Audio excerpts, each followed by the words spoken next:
Welcome back to The Person Everyone Needs. I'm your host, Webb Hogger. Today we're talking about taking heart.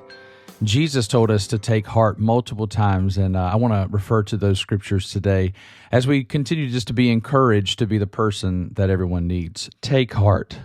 Jesus spoke the same verbiage some 1,000 years after Jonathan's life. Jesus' phrase was, take heart. This was a simplification of the whole concept. Be positive and confident. Be strong and courageous. Or take heart. God has everything taken care of for you. Jesus says, take heart 4 times in the Gospels. Each one marks a powerful fear we need God to deliver us from. Number 1, the fear of permanence. And behold, some people brought to him a paralytic lying on a bed. And when Jesus saw their faith, he said to the paralytic, take heart, my son, your sins are forgiven. The fear of loneliness. Jesus turned, and seeing her, he said, take heart, daughter, your faith has made you well. And instantly the woman was made well. Matthew 9:22. The fear of death. But when the disciples saw him walking on the sea, they were terrified and said, it is a ghost. And they cried out in fear. But immediately Jesus spoke to them, saying, take heart, it is I. Do not be afraid. Matthew 14:26 and 27. And then lastly, the fear of failure. I have said these things to you, that in me you may have peace. In the world you will have tribulation, but take heart, I have overcome the world. John 16:33. Jesus uses this phrase to respond to a man let in through the roof by his friends. In front of the high-minded spiritual elite, he tells the paralyzed man that his sins are forgiven. This forgiveness heals his body on the spot. With one sentence, Jesus changes everything about this man's life. He can now walk. He can now lift his bed and leave. This man can take care of a family and go to work. The greatest of the miracles was that of his inner healing. Jesus forgives his sins.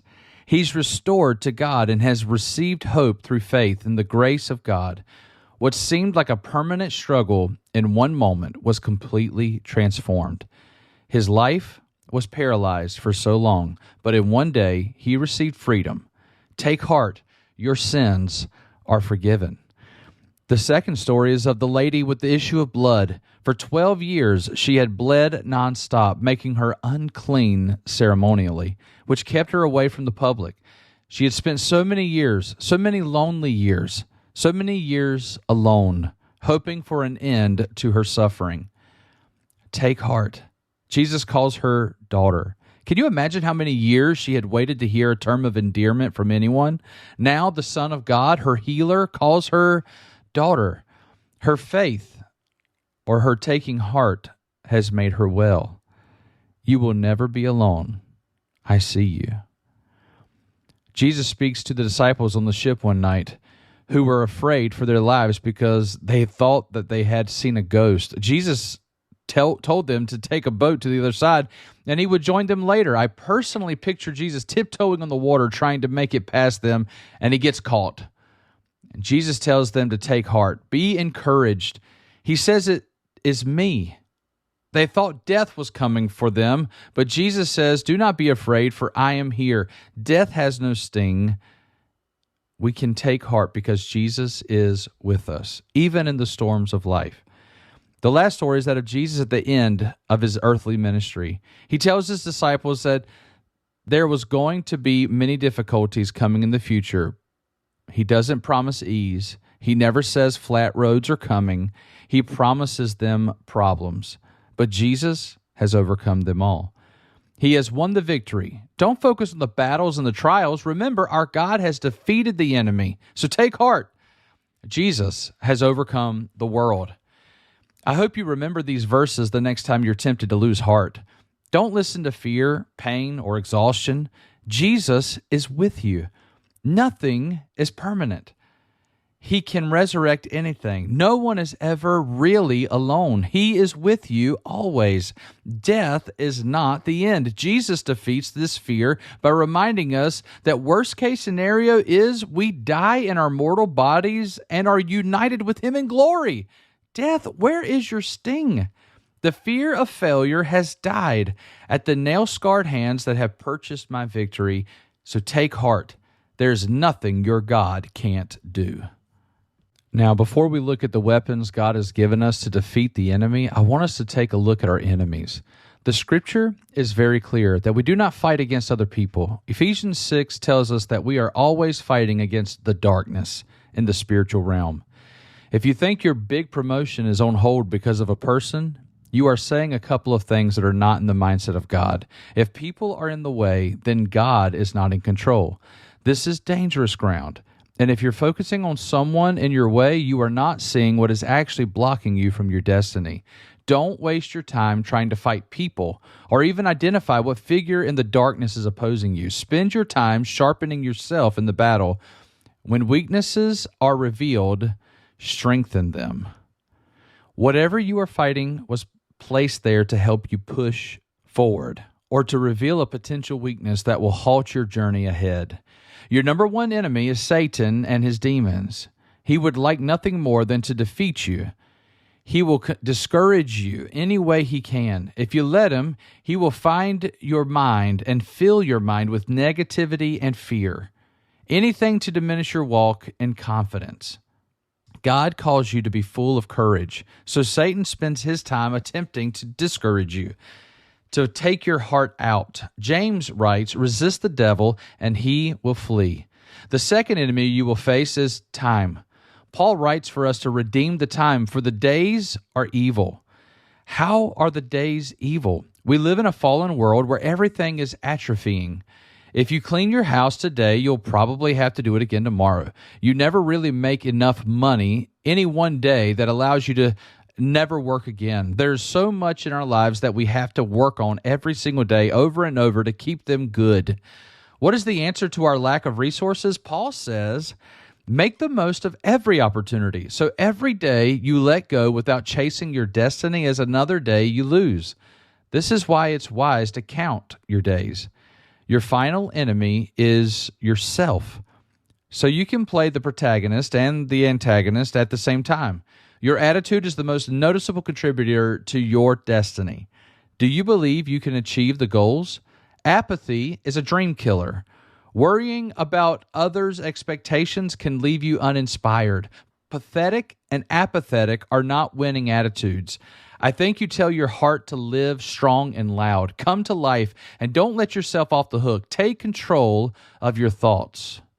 Now, we're going to turn this in just a second to God's helps for success. But take a moment right now to pray, God, is there an attitude or a mindset within me that is keeping me from catching my dreams? Everything we have, everything we've ever needed to win in this life, God has provided us through His Spirit.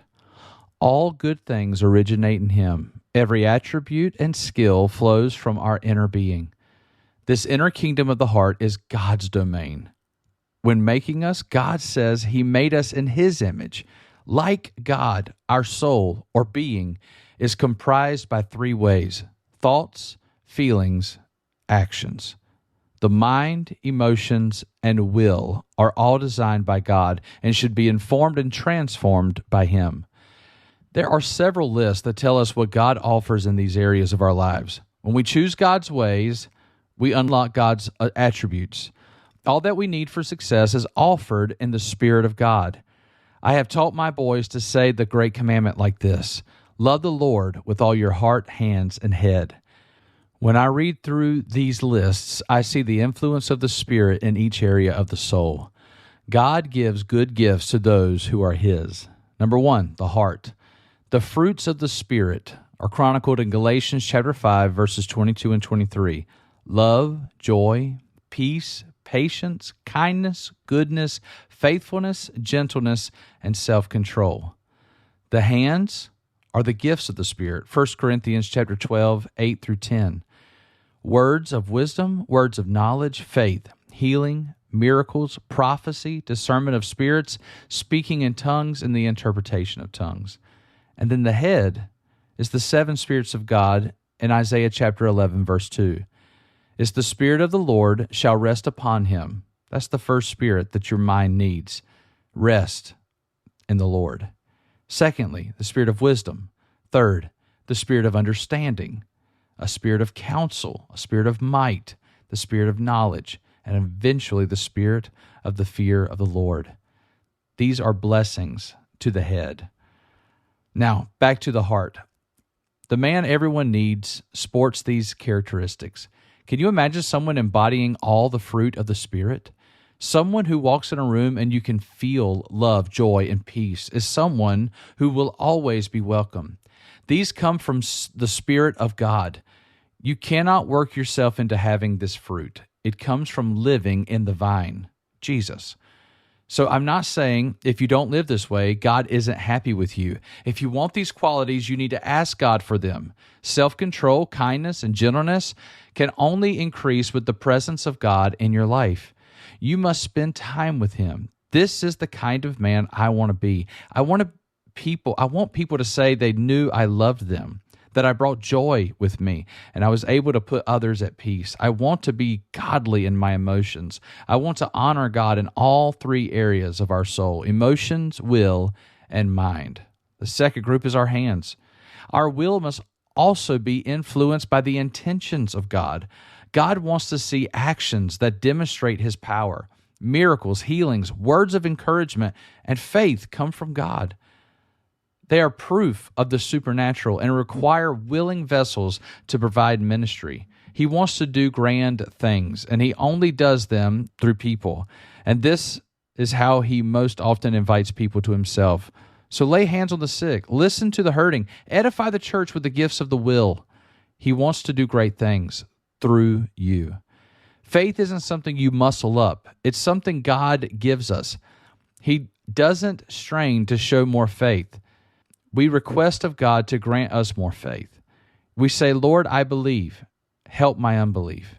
We trust, we wait, we lean toward Him, and He gives generously to the ones He loves. Our minds. Understanding is the most wonderful gift. To recognize the circumstances and the people surrounding a task and fully grasp what needs to take place is a gift from God. Jesus walked in the spirit of authority, wisdom, and understanding. Wisdom sees how things work, and understanding sees how things work together. Counsel is how to communicate all these things. Might means power to get things done together. Knowledge is the quantifiable data that helps track and serve others later, while the fear of the Lord is the knowledge of where all things come from. Each of these essential areas come from the heavens originally. As we have talked today about the person of Jonathan and then Jesus telling us to take heart, I hope you've been encouraged to keep your mind on things above, keep your emotions under control, not muted, but controlled, and to love the Lord your God with all of your heart, your hands, and your head. We'll see you next week on The Person That Everyone Needs.